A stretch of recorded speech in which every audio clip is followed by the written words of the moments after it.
CMR shopping mall ప్రపంచ స్థాయి shopping అనుభూతి ఇప్పుడు మన పార్వతీపురంలో డిసెంబర్ 5న గొప్ప ప్రారంభం.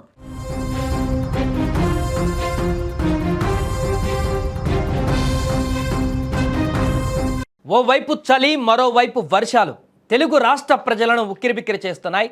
దీనికి తోడు బంగాళాఖాతంలో తమిళనాడు, పుదుచ్చేరి తీరాల సమీపంలో కేంద్రీకృతమైన తీవ్ర అల్పపీడనం బలహీనపడటం, దీని ప్రభావంతో తెలుగు రాష్ట్రాలలో వచ్చే 2 రోజులు వర్షాలు కురుస్తాయని ప్రకటించడం మరింత ఆందోళనకు గురిచేస్తుంది.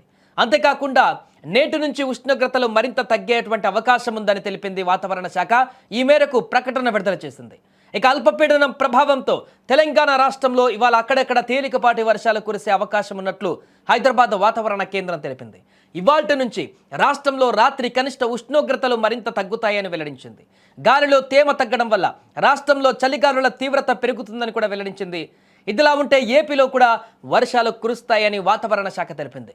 శుక్రవారం ప్రకాశం, శ్రీ సత్యసాయి, కడప, చిత్తూరు, తిరుపతి జిల్లాలలో అక్కడక్కడ పిడుగులతో కూడినటువంటి తేలికపాటి నుంచి మోస్తారు వర్షాలు, మిగతా జిల్లాలలో కొన్ని చోట్ల తేలికపాటి వర్షాలు కురిసే అవకాశం ఉందని ఆంధ్రప్రదేశ్ విపత్తుల నిర్వహణ సంస్థ వెల్లడించింది. ప్రజలు అప్రమత్తంగా ఉండాలని సూచించింది.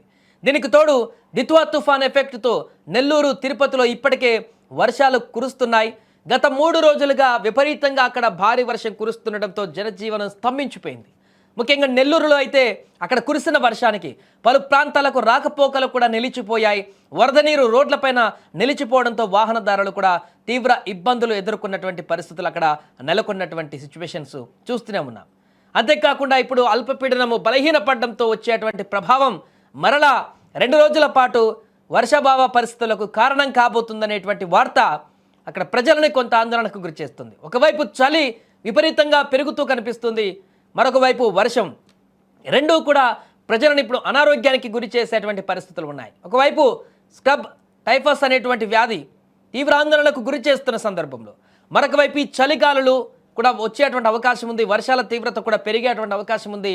ఇవన్నిటి కూడా ఒక దగ్గర జమ అయ్యి అనారోగ్య పరిస్థితులకు కారణమయ్యేటువంటి ప్రభావం కూడా, ఆ సిచ్యువేషన్ కూడా ఉండేటువంటి అవకాశం ఉంది. కాబట్టి కొంత ఆరోగ్యంగా ప్రజలు తమ యొక్క పరిసరాలను, తమ యొక్క ఇంట్లో జాగ్రత్తలు వహించి ఈ యొక్క 2-3 రోజులు కొంత జాగ్రత్తగా ఉండాలంటూ కూడా నిపుణులు చెప్తున్నారు.